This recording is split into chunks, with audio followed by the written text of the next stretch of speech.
Mashubois, though, it's back to the drawing board for them again.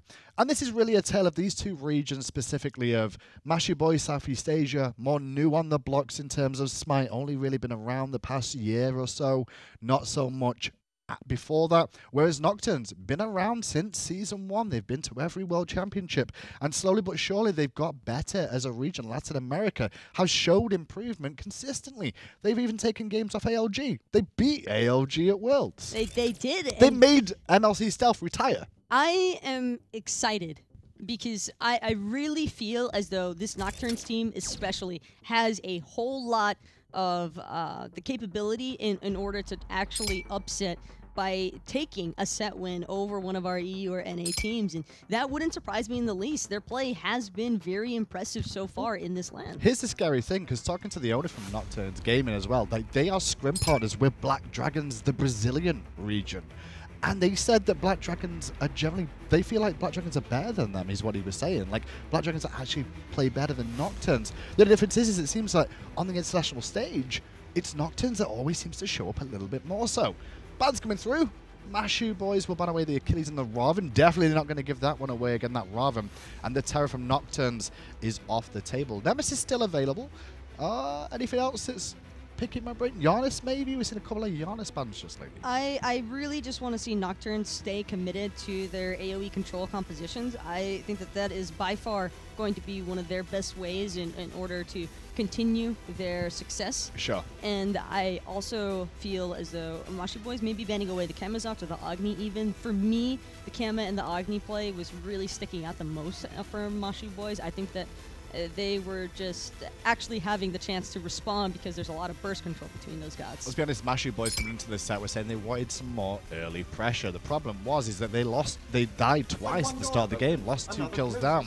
You lose a bit of that pressure. With the Nemesis ban, though, by Nocturnes, it will be Janus, and in response, Nocturne immediately locking the Ullr. That could be a mid-lane Ullr. Against Janus in the early stages, it's pretty strong. I would prefer to see this Ullr in the mid lane. I think that Ullr by far has way more freedom to do whatever he wants, and having the double ability start, one of the only periods you can try and truly punish that Janus is during those levels 1 through 3 stages. I think once he hits 5 and gets that through space and time, it starts to get really hard to lock him down, especially if you're running the mid lane Ullr. Not a whole lot of chase potential there, but the Serqet is another way that you can make sure to keep the engagement going, even if you're not sticking around for long. Xbalanque from Mashubois here. Xbalanque we've seen now and again. Cyclone Spin has picked it in the North American region, trying to make waves with it. There's a patch coming soon that's going to give a few more buffs towards Xbalanque. How is he right now, though? Lane pressure is kind of on the weaker side, I'd say, right? It depends. I think that considering at a competitive level of play, it's never really your hunter being left by themselves. You're usually there alongside of your support, so would like to see a very aggressive support. Kuzenbo, I think, could be the right solution here. He's got a decent amount of lane clear. Because the branching bola combined with the little Nene Kappa, you're going to be able to efficiently clear the wave to where you won't fall behind. That's true. And I like the peel possibilities that could be provided, but I am a little bit lost in terms of how the Janus is going to sync up very well with these other 2 picks from Mashubois, because Xbalanque and Kuzenbo to me feel a little bit more AoE focused, right? Because Janus is kind of just meant to engage, disengage, I think at times. What about Xbalanque's ult with Janus ult? Those two combine kind of nice. You know, you make it go dark and nobody can see those portals coming, right? They can't see the space and time. Well, I will always stand by it, but I personally feel as though Xbalanque Ultimate is the best ultimate you could possibly have it's one at of a the competitive best, level. for sure. I think there's 3 in the mix. I think Afro's ult's still there, but definitely Xbalanque ult in that mix too. Any ultimate that makes you kill all comms instantly is always going to be valued super highly. I do think that Nocturnes will probably be able to deal with it, though, because they have so much mobility, so even if the Xbalanque with the Darkest Night tries to help cut off some of those dive opportunities, I still think that Nocturnes are going to try and find it with the Serqet. Well, into the counterban phase now, and Nocturns Gaming may struggle a little bit here, because obviously Mashubois' composition isn't something we've seen in a little while. You know, Janus, Xbalanque, Kuzenbo's your first 3 picks. Kind of screams to me the Nocturnes are like, well, what do we kind of ban? Okay, I guess they need a jungler. We'll take out the Ratatoska. That's more global presence, or at least semi-global presence with that ultimate.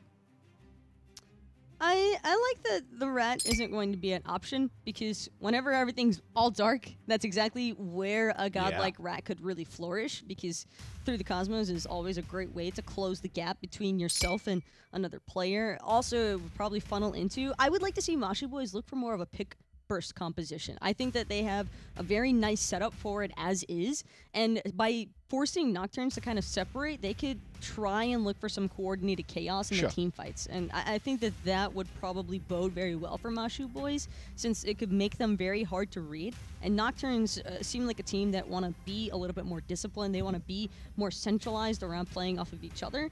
And so if you're able to split them apart, that could be the room that Mashubois needs in order to kind of breach their defenses. Well, let's not take it off the table that Kuzenbo could still go to the solo lane. And if you're Captain Twig, rest in peace on your lamb, unfortunately. But could go in the jungle too, right? I mean, Kuzenbo can jungle. It's been a hot minute since but he can the jungle. Kuzen. I'm just saying, he can jungle.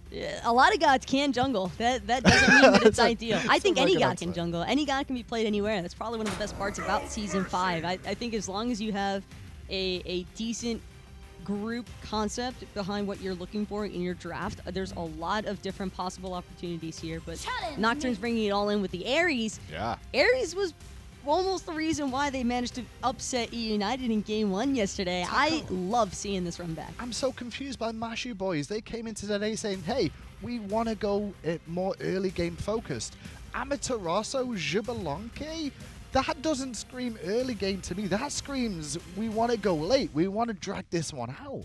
I think that Mashubois' biggest downfall is their lack of experience, though, and especially in like an international experience like this, because Nocturns have been around the block a few times before. We've talked about that plenty, and I don't think that I would view this any differently. I do think that Nocturns have the ability to compete at the SPL level for sure. There's no doubt in my mind about that. But I think that Mashubois themselves feel a little bit lost even. It does seem as though their draft is starting to lean more towards just picking gods that are playing towards the player's strong suits as opposed to what'll necessarily work well together. And maybe that's a good idea. You know, just stick to what you know and what you kind of can be comfortable with. Mashu, though, looking at potentially double Hunter here as well. They've hovered this Artemis for a while. They had Chiron hovered as well, I should say. The AyAyS pick, definitely from Nocturns. You touched on it, but the one thing about that AyAyS pick is I know Rival have been talking about how strong AyAyS can be right now. In the world of mobility, someone that can cripple you down for a long length of time with those chains can cause a lot of problems. And the final giggle of the picks and bans will go the way of Nocturns as they pick up Rama.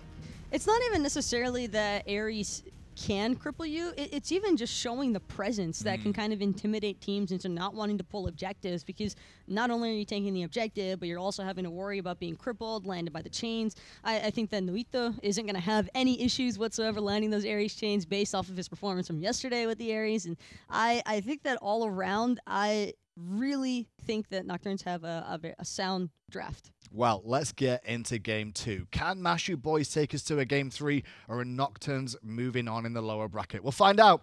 John Finch and Anatoly are standing by. Good stuff again there from Hindu and Taco. I'll get their names right one day. Eventually, maybe. It's going to be Nocturns, though, going against Mashubois. Finch and Toly here, and 4 Hunters have already been selected on the board in this game. So, I mean, there is a Janus. Where is all this going, Toly? I think it's Janus jungle here, Xingwei ADC, Xbalanque middle probably, Amaterasu in the solo. But you got a Janus and an Amaterasu together. That screams mobility. You got the portals, you got the movement speed aura here. So even if the Artemis was locked in last instead of the Xingwei, it would make sense because of all the escape factor. They would have plenty of team mobility, but who do you all think will win? Mashubois have a chance to take it all the way to Game 3, or do you think Nocturns can take it right here? And again, the winner of this match is going to go on to face the loser of that Dig Space Station set. So this is important to keep your tournament life alive and to potentially have a chance to move deeper on into the tournament. Nocturns certainly not looking like an easy opponent if you're one of those squads, and neither is Mashubois.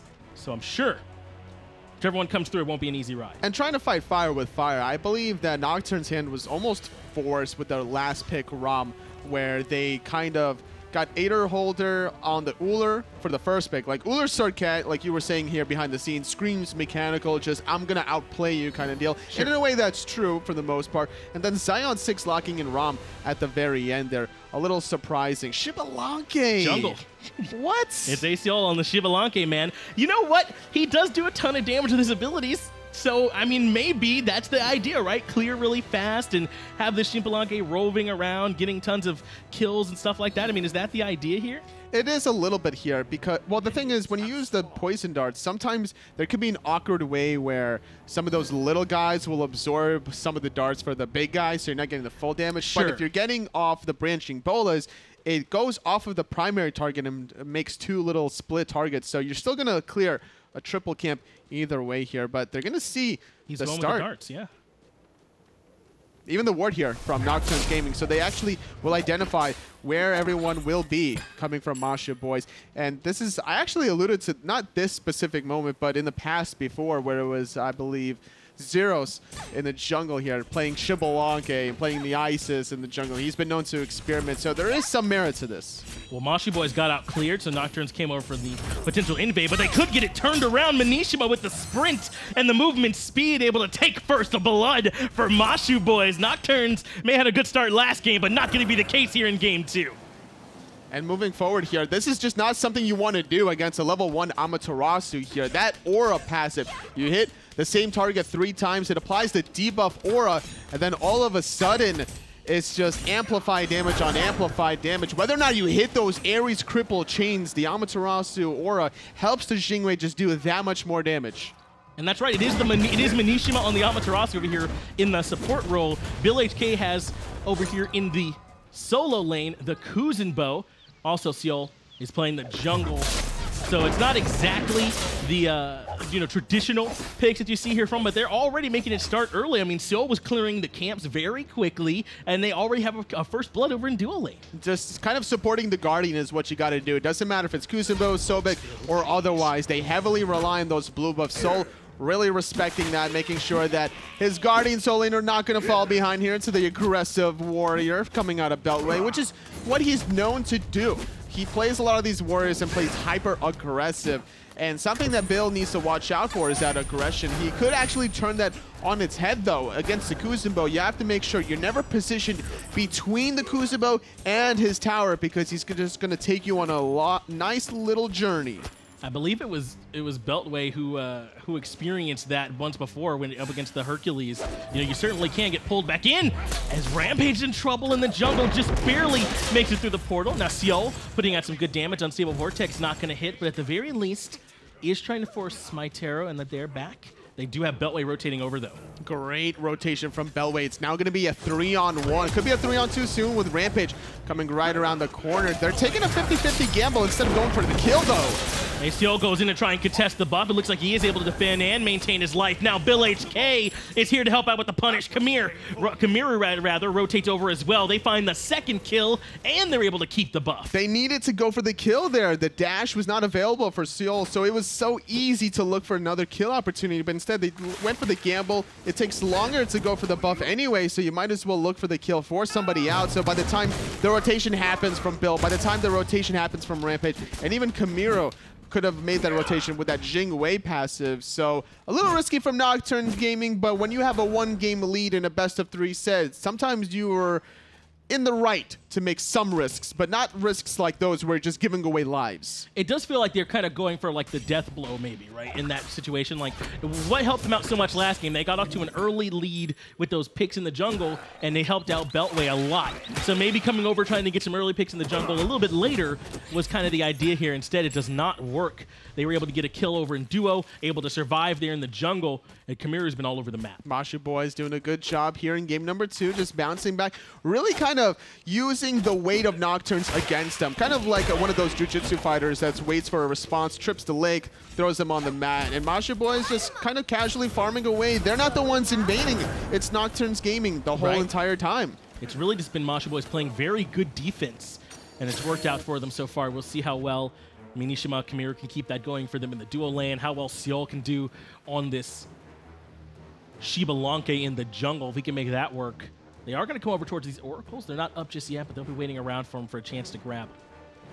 actually maxing out the dash instead of the poison darts. They're really trying to get off that damage, which is weird because now you're using your escape for damage, and that could be very risky at times here. So that needs to be noticed later on as the game progresses to see if he'll get punished for that. SmiteVOD, though, making a play in mid. Cobra's Kiss, Deathbane, Last Breath should be enough damage, even though he's on the way out with a through space and time. We'll see if it ticks and finishes him off. It does. SmiteVOD finally able to claim Rampage's life, but minishima's here to try and even things back up onto Ader. Trying to jump over the wall, will do so. The silence only lasts a short duration there, so still being able to make something happen. And SmiteVOD really punishing now. I think looking for some invade, stole away those back harpies, and that speed buff there, I believe it was looked at. I'm not sure if it's still there or not. The minimap shows that it's still there. When it's still there, we do see Rampage coming over, so yep, speed buff still available. Gonna leave that, though, for his jungler to pick up, I imagine is gonna be the call here as Rampage heads back towards the mid lane, though. Again, SmiteVOD continue to be that sort of shining light for this Nocturns roster. He's played so well. He played well in Game 1 against United. Just now in Game 1 on the Robin was excellent. And now here on the Serqet finds their first kill onto Rampage, trying to slow down this Janus. And going for a different style, you know, the warrior damage here from the Robin into a full glass cannon Serqet, which doesn't have the same kind of durability that a Robin has. You know, you blink in, use your Mystic Crush to get out with the overhead kick as well. Whereas the Serqet is all about the all-in potential and the damage. If you're gonna die, make sure that you at least take 1.5 people with you. That's gonna be the play here from SmiteVOD as continued aggression around the purple buff. Noitulover has 2 pulled, but Airstrike gonna get him out. Instead, they're just gonna have to settle for trying to take down minishima, who makes out of there with a dazzling offensive and some help from the ultimate from Xbalanque. Looking for the snipes, though, finds the second one. Third does not hit. Minishima able to make it out. I'm really surprised that minishima just didn't use the ultimate immediately to prevent the pull. Granting himself that CC immunity is what Kamiru did with the airstrike. Right. Minishima should have followed suit, almost costing him his life there. Does have that extra movement speed, though, from the passive. Probably what made it a little bit harder for Zaionsix to find those shots, and minishima is able to kind of dodge and duck and dive and weave his way out of there. So in the end, minishima is going to be okay, but certainly could have been in less trouble. In the end, it did cost AyAySiol his ultimate as well. In the long run, it actually worked out for Mashubois because it baited out SmiteVOD's ultimate, it baited out Zaionsix's ultimate, so they don't have to worry about that kind of semi-global pressure from the Ram or the blink plays from SmiteVOD for at least another 45 seconds. Ader continuing to go in aggressive with the help of Noitulover through space and time used to try and help get him out of there. Not really going to find much damage. Ader is on the retreat. Even with SmiteVOD there in tow, I think they were worried about where Sil was, but he was way on the solo jungle side of the map. Making sure that he's in position to get his own speed buff. It was very unfortunate for SmiteVOD that wasn't able to invade that speed buff. I think he went down there, he saw it wasn't spawned, he went back to the back camps, and by the time it did spawn, he was already out of range there. So now, with the timer still for Seal, he's not going to be able to lose it anytime soon here. Nocturns Gaming slowing down the aggressive invades a little bit. Things are still looking pretty even here about the 8-minute mark. Looking at BillHK, though, he's got a big task ahead of him. He'll have the Reflect that's just in Kuzenbo's kit naturally. Probably going to pick up the Thorns, and they'll need it up against these double hunters here of Zaionsix as well as Ader. That really can help to shut down some of that damage totally. And that could have been potentially the reason why the Kuzenbo was drafted before the secondary ban phase, is that they were expecting a double physical hunter here, and that's something that Kuzenbo really thrives off of. Like you said here, the reflect damage is what it's all about. Still holding on to the silver breastplate. He hasn't really committed to the breastplate of Valor or the height of Nemean Lion, but he definitely should eventually get that Thorns and the reflect Nemean Lion as the game progresses and these hunters get online. The portal catches Ader there, but used Unstable Vortex. He had to clear them in anyway, so there really just wasn't a way for him to get any follow-up damage. Ader remaining very calm there. No need to use the beads. That's great discipline from him. And instead, he'll just be able to get right on out of there. Beltway going to take 2 tower shots for his trouble here. And against a Magical Guardian, you're trying to build that magical defense, and the tower's all that physical damage. Ultimate from AyAySiol is used. Ader, though, jumped out of there, so he's not really going to be in any trouble. There wasn't much action elsewhere on the map either. So another ultimate from AyAySiol that just didn't seem to quite find the mark. The other one was used to help save minishima, though, so that one was pretty successful. Net worth charts there, top 3, all for Nocturns Gaming off of that early game aggression here. Smitero still on a 1-level lead compared to AyAySiol, with the Jotun's Wrath completed here, looking for another play. There's not much mana for Rampage, but he still gets through that portal with the use of the beads. Rampage had his beads forced just with the blink essentially coming out from Noitulover, able to force those onto cooldown. You talked about how, though, Smitero, Adair, Beltway are all up at the top of the net worth chart. How are they getting up there? Is it just like superior farming from those two? Is that just what those gods do? Well, it's just about the Warrior matchup versus Guardian. Warrior will out-clear the Guardian, so you get some advantages there. Smitero was able to look for some of those back camp invades once they did find a little bit of an advantage and bullying out AyAySiol. And then you got AderHoulder, which is basically a hunter that can out-clear most early game mages. Again, Noitulover trying to cause problems for Janus with those chains. He's been landing them very well so far, but just not able to lock him down enough for the rest of the team to get there. Rampage did not have the beads that time, so just kind of had to wait it out, and ends up being okay, even able to grab his buff in the end. Getting to that mid-game portion here as we approach almost the 11-minute mark with this double hunter comp from Nocturne, considering its very ability base out of the Ullr. I think that this is the time where they can start grouping up in the jungle and look to de-sentry some of these defensive wards. Mashubois having the left side lit up like a Christmas tree all over the place, making sure that Kamiru doesn't fall. But this goal here could be really tempting with all the burst damage from AderHoulder.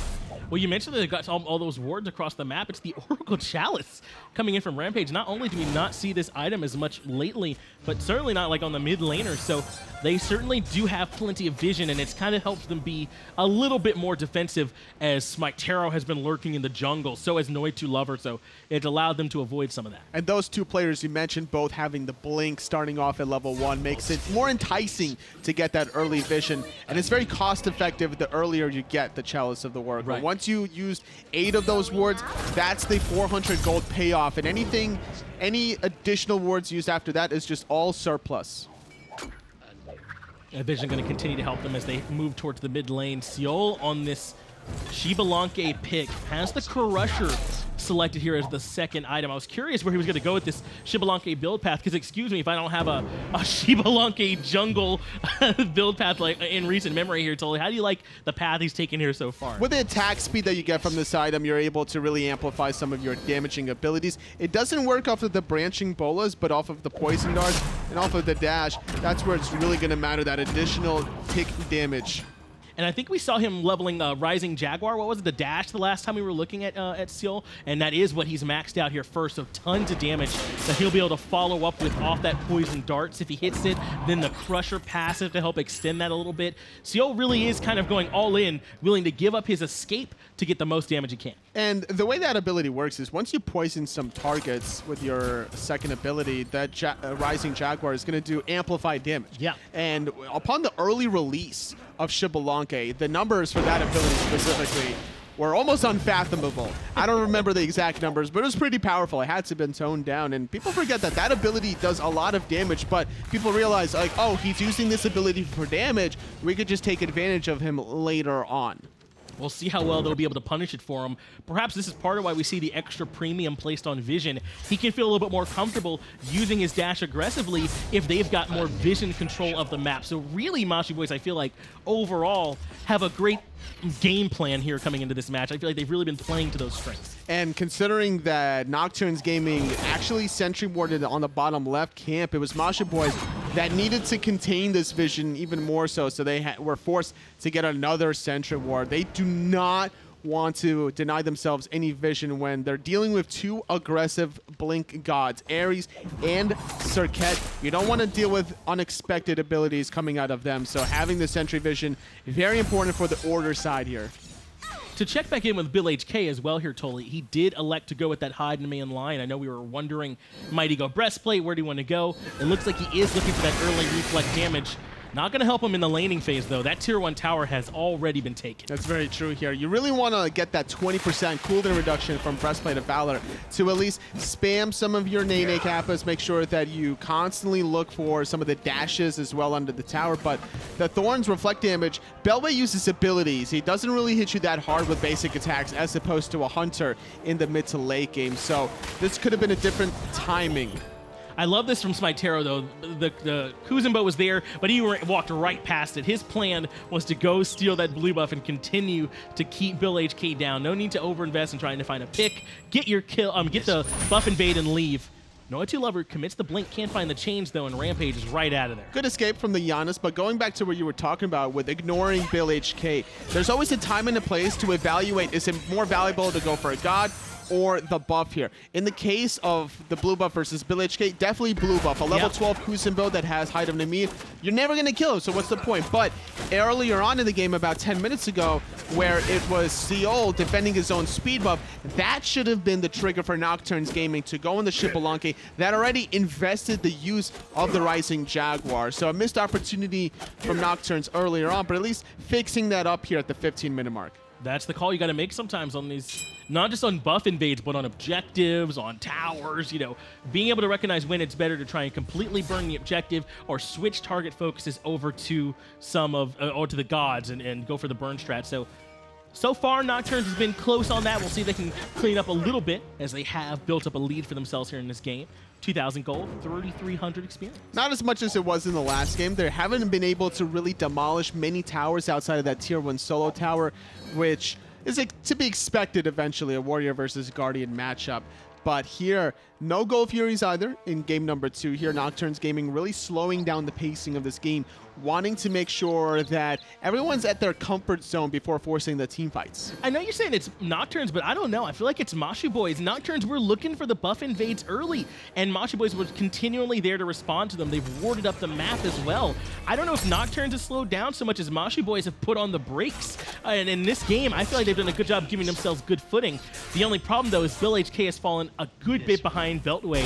Even though he's committed to the Thorns, the Nemean Lion at this point, I don't know if he'll be a high enough level for it to matter as they try and pin down Beltway. Trying to defend his own blue buff, will successfully get it, forcing out Beltway's ultimate. Even the Thorns as well, trying to deter Rampage from doing any additional damage, but at the end of the day, it's going to be Janus ultimate across the map because Gold Fury is being started. This is a good call to come out. There was a big presence over in solo, so start the Gold Fury. Through space and time, they're going to get everyone here. Xaiol drops down the Darkston Knights. Now they can lock everyone down.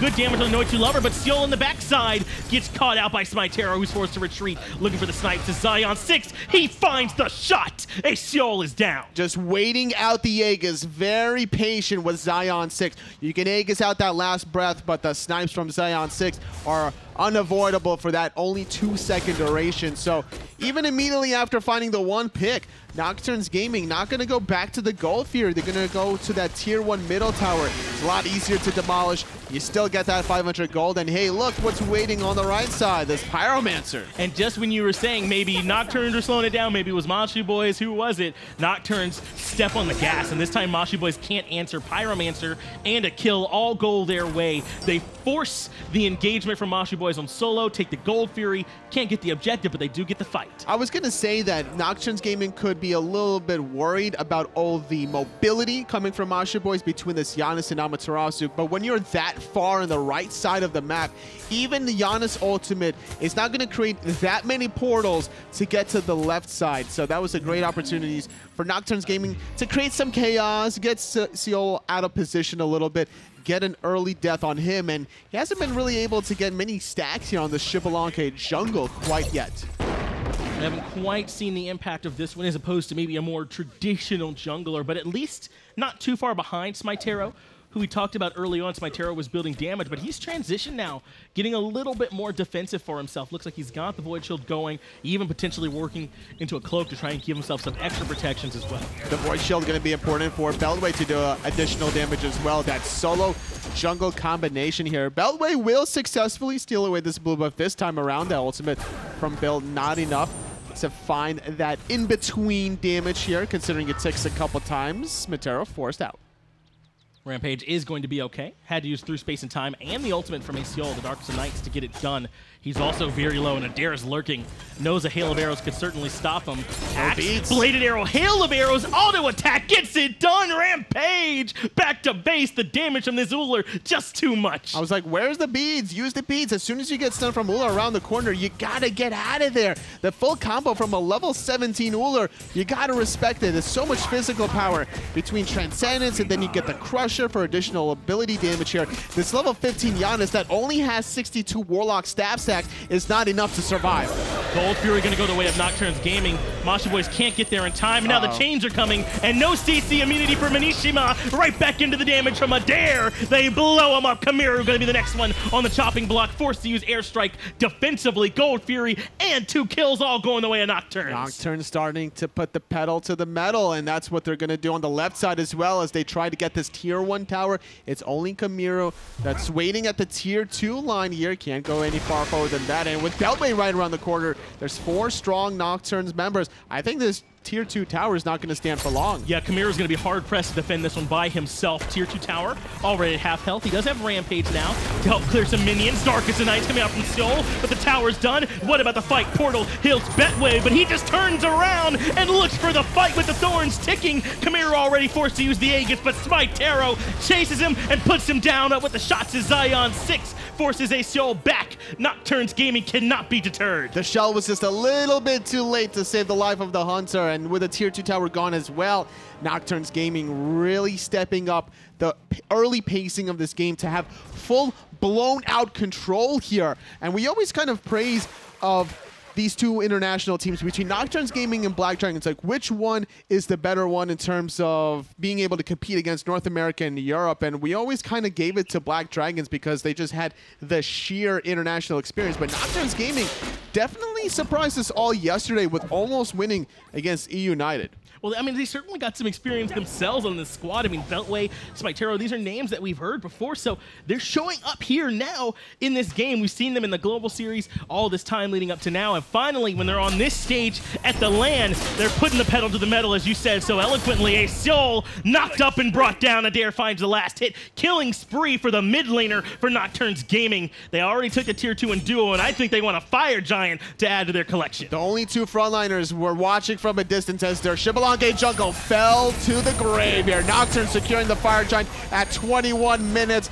The pull from Noitulover catching out both of them. Bill HK now going to be in trouble. Can't even make it to the portal. Yet another kill for Adair. 4-1 and 2 for the Ullr player coming over to the tier 2 tower on the right-hand side. Appears to be the call. They've got Fire Giant. 3 members of Mashubois are dead. And a tremendous 11k gold lead all in their favor. They're ready to push for even more. I think this Phoenix is guaranteed down on the right side. Now the question is, does Nocturns Gaming go for the end here, or are they going to play it safe and get this last remaining tier 2 tower mid? It seems like they're going to wait it out because Smatero is pushing with the minion wave and Nocturnes. They're going to wait a second here. They're going to breathe. They want to advance here in the lower bracket to await the loser rather between Dignitas and Space Station Gaming. And man, that set's looking like it's going to be harder and harder for whoever it is that does drop. This Nocturns Gaming squad continually showing up at this event, and they don't show any signs of slowing down. They take tier 2 tower and mid to go along with their Phoenix. Now they have a chance to regroup, but Toli, as soon as they decided to finally start checking Mashubois, it was that fight at the Gold Fury, remember, where they get the ultimate from Rampage, they all rotate over, and they win it. They have not let up since then. Just getting every single tower at their leisure. Everything was just kind of slowly poked away at the beginning by Nocturns Gaming, because even when they were down 1-2 in the kill column score sheet, they were still ahead about 2,000 to 3,000 gold / experience, and that's simply because of the out farm potential that Nocturns Gaming had in their arsenal. They just know when is the right time to be looking for the fights and when is the right time to be min-maxing all the camps in between the waves. And Toli, we presented 2 options earlier. Remember, you said, I think Nocturne's kind of waiting for their moment. I said, well, maybe it's Mashubois slowing them down. It started to look like you might have had that call, Toli. Nocturnes, when they were ready to turn on the gas, they turned it on around that Gold Fury. I think it was the 15.5 minute mark, because you can see it in the Golden Experience chart where the dip starts to come in for the Nocturns Gaming squad. Now with only Phoenixes on the map, only 2 standing between themselves and advancing through the lower bracket, all 5 members of Nocturnes are ready to group. And I like Mashubois' idea here and their creativity to have these 2 frontliners with 3 backliners, but normally, if you're going to do something wild like this, you normally want to have 3 beefy targets here. Remember Season 4 Elevate, where they had the triple Guardian, double Hunter, and that's what really makes it work here. Well, now they're ready to group up on this Phoenix on the right-hand side. Take a look at Adair. He has the blood for it, so if he finds a kill, he'll be even harder to take down afterwards with that shield. But no one's here with Smite Tarot. He's got Phoenix in mid at half health. can't keep pushing anymore, but further going to split the focus of Mashi. Trying to make a rotation here instead, thinking otherwise he will wait for the wave. It forces Rampage to kind of sit here in middle and look for the defense, but not going to be able to disrupt him here as 4 members stand strong on the left side. Nocturns Gaming waiting for this little hole before they go in forward. They have 2 blinks to use whenever they want to. Smite going to continue to force it in the mid lane. He's pulled 3 members over, so the rest of Nocturnes can aggress in the left side. Darkest of Nights is going to discombobulate through space and time. Chunks Zaionsix, but Nocturns Gaming are holding strong. No escape comes from Noitulover. Doesn't really get anyone pulled in. This defense so far is looking good. Noitu has to retreat, as does Smite, who does take down minishima. Spread as well onto Rampage. The poison here, the Aegis by Bill is going to die here. Another second pick here. Mashubois trying to defend and keep their land dreams alive, but Smite says no. Blink on the Rampage. Aegis only going to save you for so long. Beltway takes him down. Yet another kill for Nocturns Gaming. Phoenix on the left-hand side has come crumbling to the earth as well. Now a chance to move into the mid-Phoenix, but Totally, I don't think they even need it. They've got fire minions in the Titan room. Nocturns Gaming with a chance to take the game, and they will. They're going to advance beyond in the lower bracket, awaiting the loser between Dignitas and Space Station Gaming here. Congratulations there to your Nocturns Gaming winning game number 2. And I love this from them. You know, the Nocturns Gaming squad, you know, they don't look surprised right now on these cams to me, totally. They don't look shocked. They know at what a high level they're capable of playing at. I think their eyes are set towards this next match, and they think that Dig or Space Station, whoever's in front of them, they can certainly take them down. Definitely need to be doing their homework here, because both of those 2 high caliber teams, whether you're looking at North America or Europe, are a serious threat here. Yes. And they need to figure out what do they need to do? Do they need to worry about amplifying their own strengths or finding ways to hinder the strengths of their opposition? That's what they're going to have to look forward to in that match. But again, they looked so clean here in this set up against Mashubois, didn't they, Totally? When they finally had their opportunity, they took it. Game 1 looked dominant throughout. Game 2, Mashubois kind of made them work for it a little bit harder, but they finally were able to find that crack and break through. Definitely slowed down a little bit here. They tried to go for some invades. They weren't really too successful there. I think they got thrown off by the composition. They're like, sure, Xbalanque jungle, like, we're not really used to this. Let's see how it goes. But Smite was really looking for the plays with the blink. Looking for the plays with the blink. Totally, you trying to suggest maybe he was the MVP of that game? Well, maybe we'll just let Mixer Chat vote on that one, Totally, and see who they think. I certainly think you can make a case for Adair on that Ullr as well, though. He looked excellent. So tons of choices for you all to select from Nocturnes, but let's let the desk break it down for us. Thanks a lot, guys, and wow, the start of that one, Mashubois got off to a great start. Let's be honest, he got 2 kills in the duel lane early on, and you're like, hang on. This craziness might actually work. The shenanigans could pay off. Kuzenbo solo, Amaterasu support, 2 things we've seen before. But alongside a Xbalanque jungle? I hate to say it, but I think I have to. When was the last time you remember seeing Xbalanque jungle other than Proxy? Quite a while ago. Way back in the day, Proxy, I think, was probably the only person that would actively run Xbalanque jungle. And it's a little bit interesting. I totally see what they were trying to go for, but I like that they actually tried to draft based off of what they felt more comfortable with. It's technically got more CC in the jungle, just so you guys at home know, than Raven. Because Raven's only got a route where Xbalanque technically forces you to at least stand still, which is technically a stun in one way of looking at it too. MVP for that game, once again, was Smite for Nocturns Gaming. These guys have had a very good set today. I'm excited to see them tomorrow. They'll have to face off against, I believe, it's either United or Rival, if I'm right. No, Dignitas or Space Station Gaming. That's going to be rough opposition for them, but I think the lessons from yesterday and coming into today will give them in a good spot to realize what's going on. They also get the chance, I guess, Taco, to see Space Station and Dig play. I think that for my personal taking on this set, should be like the confidence boosting set for Nocturnes. This is their secondary chance, you know. They have the ability to show, because they look like an SBL caliber team. I'm not taking them lightly in the slightest. I don't think any of these NA or EU teams, whoever it is that has to face them, is going to be taking them lightly either, especially after seeing their performance against United, how they nearly upset there. And now looking forward, I think that Nocturnes also will have the advantage of being able to watch these sets from today Exactly, yeah. and being able to analyze and hopefully use that to try and build into their own strategies for tomorrow. I think that's one of the things you're going to take into account is the EU and NA teams are going to be playing very tight and keep things hidden on day one as much as possible when they face off against either international regions. But when they face off against each other, all the cats are out of the bag. So, you know, this is a chance for Nocturns now to study the tape later on today of Space Station versus Dignitas and go, okay, what do we need to do to find the wins against them? What is their strategies that you're going to try and pull out here? And as far as Mashubois are concerned with today, I think we've already talked about it enough. But Sure. For what it's worth, I do think that this is a team where if they're able to not only have the full roster, of course, but also just being able to take home this international experience. I'm pretty sure that this was the first time at a LAN event for a lot of those players, if not all of them. And I think that in general, that can be a pretty tough situation to come into, especially when you know that a lot of your competition has already had some of this LAN experience, so they don't have as much of the LAN nerf factors coming in. Commiserations to Mashubois, but it's Nocturns Gaming that take this lower bracket set. Standing by now with two members of Nocturns Gaming for a quick interview after that set. We're here with Nocturns after their win over Mashubois in Game 1. First off, I do want to say, just congrats on winning that set. But my question, I mean, you all weren't up, jumping and down, happy or anything like that. Is that because you all expected to win this set? I mean, are y'all's eyes further along in this bracket? Did you expect to be looking that strong? Yes, of course. We always expect to win. We train for that. So that's it. Yes. So in game number 2, you guys dominated game number 1. It was 16-4, 22 minutes. What slowed you down in game number 2? Was it the picks? I think like we have a few mistakes in both games, so I think we try to do the stuff that we have to do to win properly. Yeah, and we overextend on that, and that was the problem in the early game. Yeah, and talk to me a bit about the start of Game 1, because you all get those 2 picks. I mean, Beltway, you get out to such a good start after that. I mean, was it really as easy as you all got to that big lead after that first picks, and then you kind of played around that, or what helped make that Game 1 so dominant for you all? Yeah, sure. That double kill in early game just helped us. We got ahead, so we used our elite. That's it.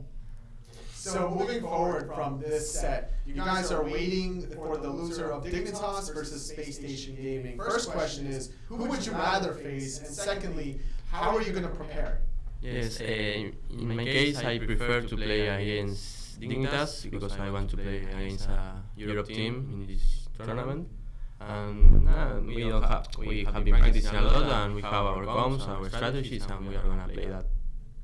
Well, again, excellent job there between you all here for Nocturns. We certainly look forward to seeing you in that next set. Thanks for coming in for the interview, and we'll definitely be keeping an eye on you all throughout the tournament. Okay. Thank you. Thank you. Good job. Thanks, guys. Oh, I'm like with what we were with our